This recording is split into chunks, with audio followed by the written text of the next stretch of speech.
الحمد للہ والصلاۃ علی اہلہا اما بعد فقد قال اللہ تبارک و تعالی قل رب زدنی علما۔ علم کی اہمیت اللہ کے نزدیک اس قدر ہے کہ اپنے نبی سے فرمایا گیا ہے، خاتم الانبیاء حضرت محمد مصطفیٰ صلی اللہ علیہ وآلہ وسلم سے کہ آپ دعا کیا کریں، رب زدنی علما، اے میرے پروردگار میرے علم میں اضافہ فرما۔ اور پھر انا مدینۃ العلم وعلی بابھا کی مصداق، مولائے کائنات ہمارے پہلے امام ہیں۔ سب سے پہلی وحی رسالت مآب صلی اللہ علیہ وآلہ وسلم کی طرف اقرأ بسم ربک الذی خلق خلق الانسان من علق، صرف یہ نہیں بلکہ رب نے اپنے آپ کو اکرم کہہ کر کہا ہے، ربک الاکرم الذی علم بالقلم علم الانسان ما لم یعلم۔ جب تک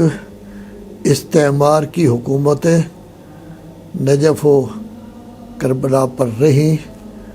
تو بہت بڑی بڑی شخصیتیں، بہت بڑے بڑے مجتہدین، بہت بڑے مجدد، بہت زیادہ انہوں نے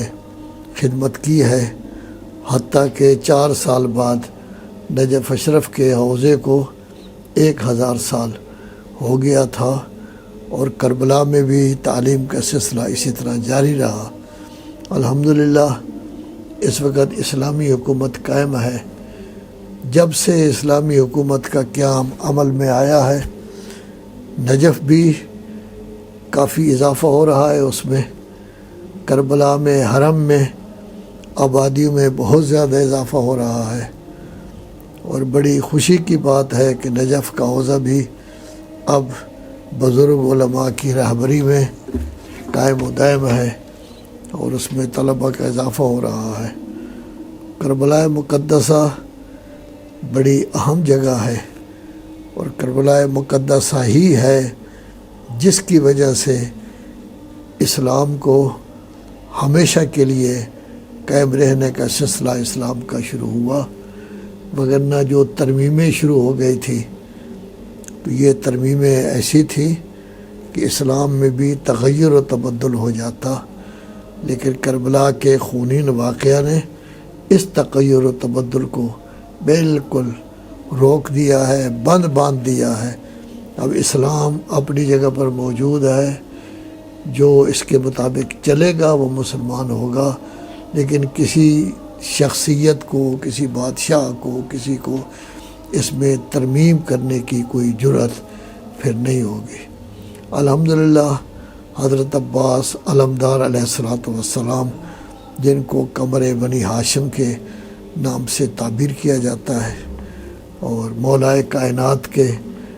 اہم ترین شاگرد تھے، انہوں نے علم براہ راست مولائے کائنات سے لیا ہے۔ ان کے حرم کی طرف سے آن لائن حوزوی تعلیم کا سلسلہ یہ بہت زیادہ مفید ہے، اہمیت بھی اس کی زیادہ ہے۔ کربلا سے علم ہی پھیلنا چاہیے، کربلا سے تقدس ہی پھیلنا چاہیے، کربلا سے پرہیزگاری پھیلنی چاہیے۔ کربلا جوانوں کو جذب کرے، اور ہزاروں کی تعداد میں جوان کربلا سے فائدہ حاصل کرے، یہی کربلا کا منشور تھا، اور اسی لیے کربلا کا یہ واقعہ ہوا۔ کورس ماشاءاللہ جو معین کیا گیا ہے وہ کافی اچھا ہے، لیکن ضرورت یہ ہے کہ جو طالب علم بھی داخلہ لیتا ہے، سب سے پہلے کلمہ، اور پھر اذان و اقامت، اور پھر نماز کے بعد دعا، زیارت، ان تمام کو بالکل صحیح ہونا چاہیے، کسی قسم کی کوئی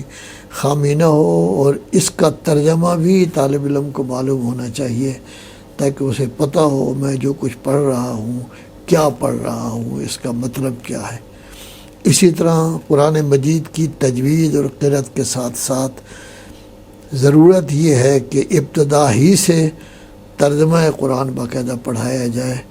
جیسے دوسرے سکولوں میں پہلی کلاس کا طالب علم خواہ وہ کسی زبان ہی کیوں نہ ہو، ہر لفظ کی اہمیت اس کو بتائی جاتی ہے، ہر لفظ کی پہچان کرائی جاتی ہے، لیکن قرآن مجید اس قدر مظلوم ہے کہ اس کی پہچان کی طرف توجہ نہیں۔ تو کربلا کے حرم سے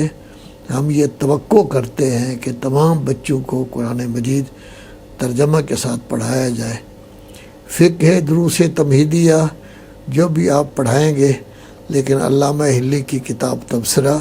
چھوٹی سی کتاب ہے، 52 باب اس کے اندر موجود ہیں۔ اگر یہ طالب علموں کو مکمل طور پر ازبر قرار دی جائے، یاد قرار دی جائے، تو منہاج الصالحین یہ جو بھی پڑھیں گے تو اس سے حقیقی فائدہ اٹھا سکیں گے۔ منطق مظفر بہت اچھی کتاب ہے، لیکن اصل کتاب عیسیٰ وجی ہے جو حضرت عیسیٰ سے پہلے کی کتاب ہے۔ اس میں تمام چیزوں کی بنیادی تعریفیں آ جاتی ہیں۔